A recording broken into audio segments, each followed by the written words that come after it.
Tout d'abord, Madame la secrétaire d'État, qu'est-ce qu'on entend par droits de l'homme? Les droits de l'homme, vous-même vous l'avez tout à l'heure relevé, les droits de l'homme sont des droits qui sont inhérents à la personne humaine et qui touchent à sa dignité. Ce sont des droits, le respect d'abord de la dignité, comme on l'a dit, et l'égalité pour tous. Et ça a un caractère, vous l'avez souligné, universel, parce que ça concerne tous les êtres humains, sans considération aucune de distinction, quelle que soit leur origine, leur race, leur localisation ou leur appartenance à une religion ou à une distinction quelconque. Et il y a aussi le caractère, comme on a dit, c'est universel. Oui. Ça, ensuite, c'est inaliénable parce que c'est inhérent du seul fait que vous êtes un être humain, de votre condition humaine. Et puis, c'est indissociable.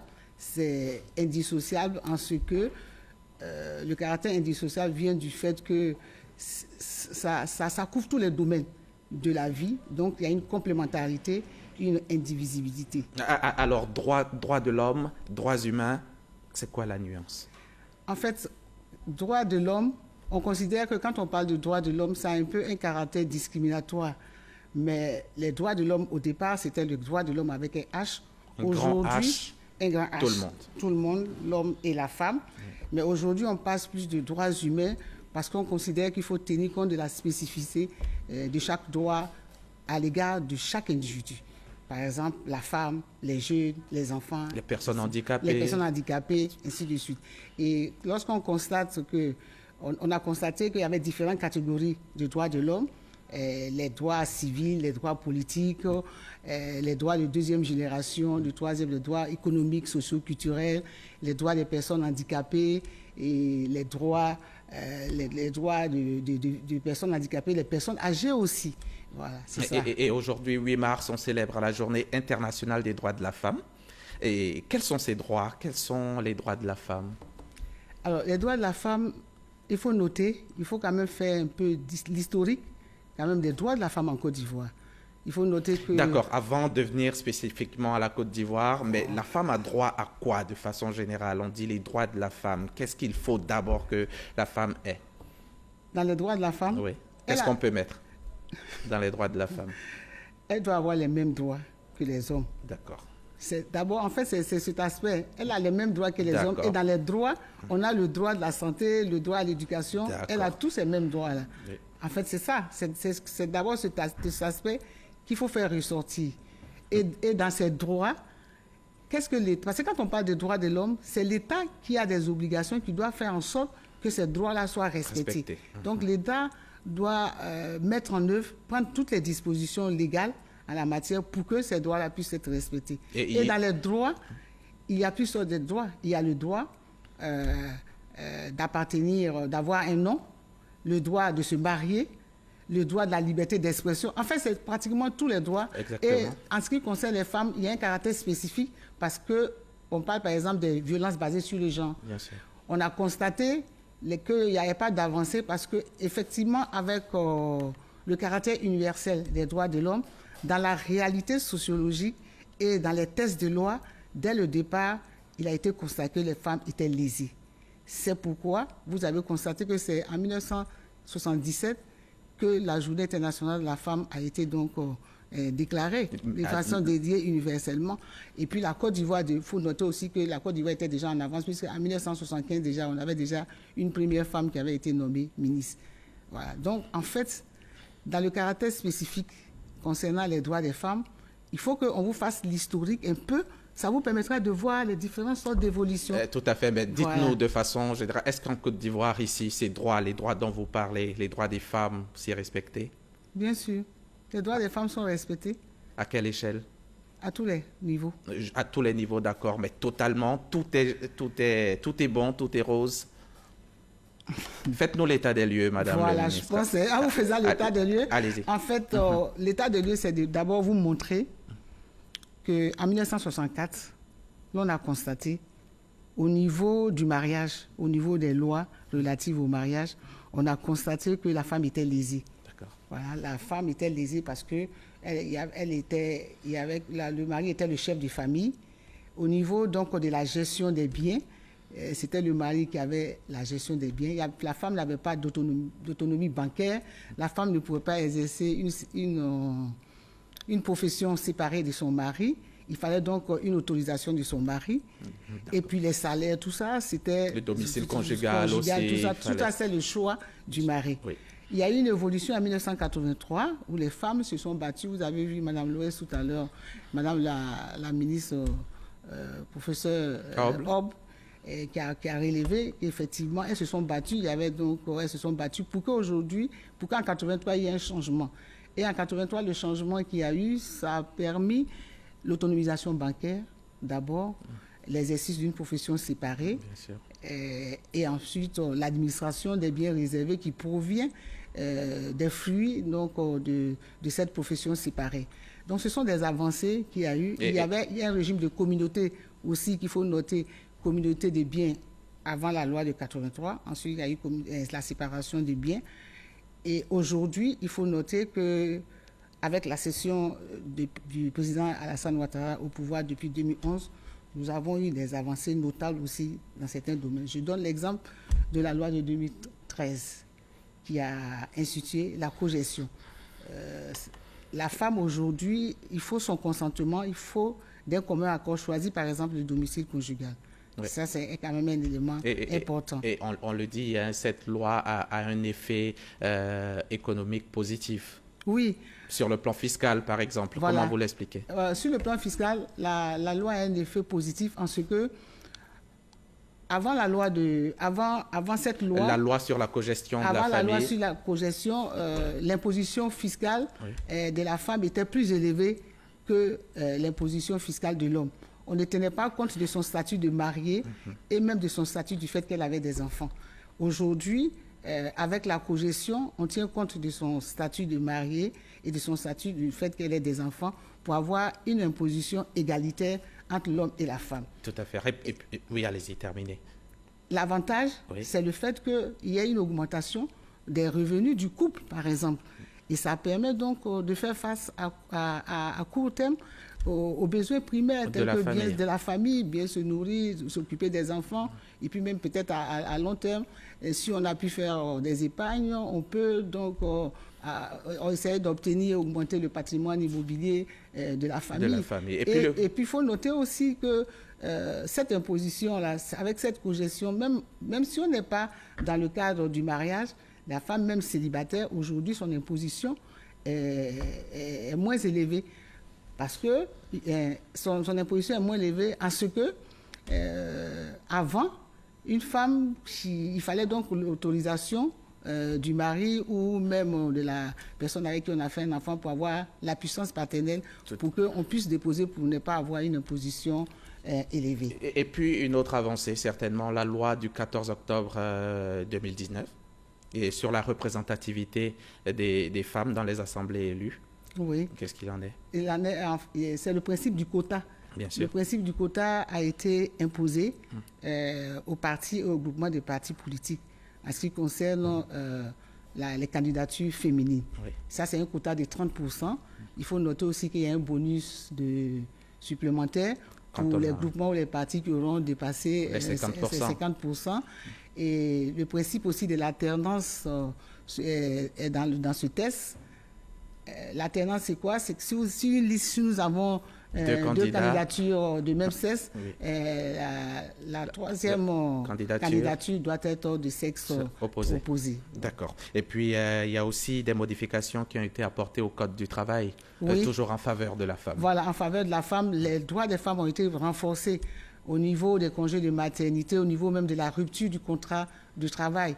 C'est-à-dire qu'une femme qui est enceinte, on ne peut pas demander son licenciement, pas la licencier, sauf faute lourde. Et puis, ces congés sont beaucoup plus renforcés, plus protégés.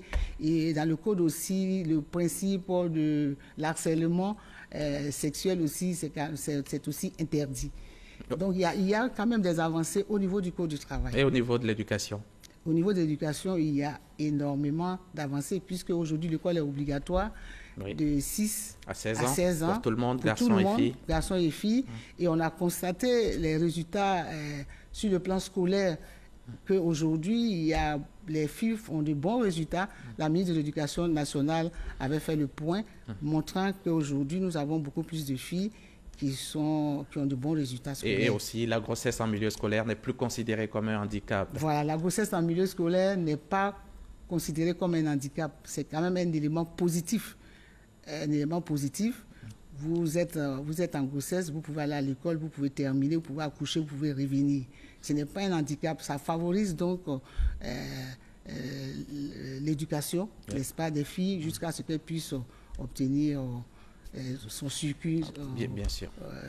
Scolaire. Il y a aussi une amélioration dans la loi de la succession. Oui, le conjoint survivant ou la conjointe survivante viennent au même titre que les enfants dans la succession d'un quart.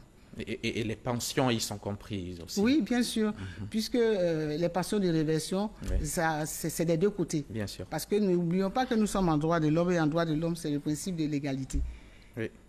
Alors, la loi sur le foncier rural, est-elle aussi favorable à la femme? Oui, la loi est favorable à la femme parce que dans les textes de loi, il n'a jamais été dit que la femme n'avait pas droit à la terre.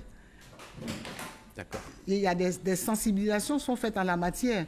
Il y a beaucoup de sensibilisations en la matière pour permettre à nos préjugés, à nos coutumes qui interdisent par exemple dans certaines régions que la femme n'ait pas droit à la terre pour qu'elle puisse accéder à la terre. Et l'État de Côte d'Ivoire a pris toutes les mesures en la matière. Et nous avons constaté, il y a eu des statistiques qui ont été montrées où des femmes ont obtenu des certificats fonciers dans certaines régions. Voilà. Vous l'évoquiez tout à l'heure, les violences basées sur le genre. Est-ce que les femmes en Côte d'Ivoire sont suffisamment protégées contre les violences basées sur le genre? Sur le plan viol conjugal, par exemple, et tout. Bon, le viol conjugal, il faut noter qu'avec la nouvelle loi dans le code pénal, le viol conjugal est aujourd'hui réprimé. Parce que le viol, il existait depuis longtemps comme un crime. C'est une infraction criminelle. Oui. Mais le viol conjugal n'était pas réprimé. Il est aujourd'hui pris en compte dans le nouveau code pénal. Et en ce qui concerne, tout ce qui concerne les violences basées sur le genre, il faut noter que la Côte d'Ivoire a ratifié la Convention sur l'élimination de toutes les formes de discrimination à l'égard des femmes. Et c'était en 1995. Et dès 1998, nous avons eu la loi sur les mutilations génitales. La loi qui réprime ces mutilations génitales. En ce qui concerne les mutilations génitales, vous savez, il y a dans tout ce qui concerne les violences et les mutilations génitales, nous avons les mariages forcés, les mariages précoces, mais la loi même spécifique sur les mutilations génitales réprime aussi bien l'auteur, les complices et même les professionnels sur le plan médical aussi sont réprimés et les complices. Mais en fait, il y a eu donc beaucoup de sensibilisation. Et pourtant, ces bourreaux-là continuent de courir, Madame la secrétaire d'État. Oui, effectivement, ils continuent de courir. Il y a eu des sanctions. La première sanction, la loi, c'était en 1998. Il y a eu la première sanction en 2012. Il y a aussi aujourd'hui des sanctions, mais il faut noter qu'il y a beaucoup plus de sensibilisation qui sont faites. Les textes de loi sont là. On les applique. Il suffit seulement de dénoncer. Le problème qui se pose en matière de viol, même sur les réseaux sociaux, on parle de viol. Et aujourd'hui même, on a constaté que sur les réseaux sociaux, il y a des filles qui dénoncent le fait que lorsqu'elles étaient petites, elles ont été victimes de viols. Alors, c'est l'occasion d'interpeller les parents qui font des règlements à l'amiable, qui font des arrangements souvent lorsque leurs enfants sont victimes de viols. Et ça joue sur l'enfant. Au lieu d'aller à la police, et même quand ils vont à la police ou à la gendarmerie, à un moment donné, ils essaient de faire en sorte que l'aspect amiable puisse prévaloir sur les juridictions. Mais aujourd'hui, il faut noter qu'il y a les associations qui se battent. Il y a même l'État de Côte d'Ivoire qui a pris toutes les mesures en la matière pour faire en sorte, l'essentiel c'est de dénoncer. Il y a, tant au niveau du ministère de la Famille, des associations, toutes les mesures sont prises pour qu'il y ait des sanctions. Mais aujourd'hui, sur les réseaux sociaux, justement, on ne parle que de ça, des viols d'enfants de 10 ans, de 8 ans ou de beaucoup moins. Qu'est-ce que l'État fait là actuellement? L'État a pris toutes les dispositions en la matière. Il faut juste dénoncer. Et l'État a pris toutes les dispositions en la matière. La preuve, il y a eu même une circulaire comment on appelle ça, une circulaire du garde des Sceaux, qui a même permis, autorisé à ce que, même s'il n'y a pas de certificats médicaux, qu'on puisse poursuivre, qu'on puisse recevoir les plaintes. Il faut recevoir les plaintes pour pouvoir engager les actions et les poursuites. D'accord. Ça, c'est déjà un élément important. En matière de viol, il y a aujourd'hui des dispositions qui sont prises. Nous avons le tribunal criminel, la chambre criminelle dans les dispositions du nouveau code de procédure pénale. Mais il faut porter l'accent sur la sensibilisation, la responsabilité des parents, de tout le monde pour pouvoir prendre en compte, parce qu'il faut une implication de toutes les parties, et particulièrement des parents. Des parents. Et il y a aussi de nombreux fonds qui sont alloués aujourd'hui aux femmes de Côte d'Ivoire. On parle d'autonomisation. Est-ce que l'autonomisation, c'est un droit de la femme, qui fait partie des droits de la femme, ou alors c'est l'État qui prend sur lui d'essayer de rendre toutes les femmes de Côte d'Ivoire autonomes? L'autonomisation est un droit de la femme. Pour que la femme puisse être autonome, il faut que l'État prenne des dispositions. Si l'État n'a pas pris des dispositions, comment on peut parler d'autonomisation? On a tous besoin d'être autonomes. Il n'y a pas que les femmes, il y a les jeunes, il y a tout le monde. En fait, quand on parle, c'est parce qu'on a constaté depuis longtemps qu'elles sont lésées de ce côté-là. Les femmes ont toujours été lésées au départ. Ça, il faut le reconnaître, c'est un fait. Donc, il faut prendre des dispositions pour pouvoir amener toutes les parties à comprendre que pour la femme, il faut faire plus d'efforts, en fait.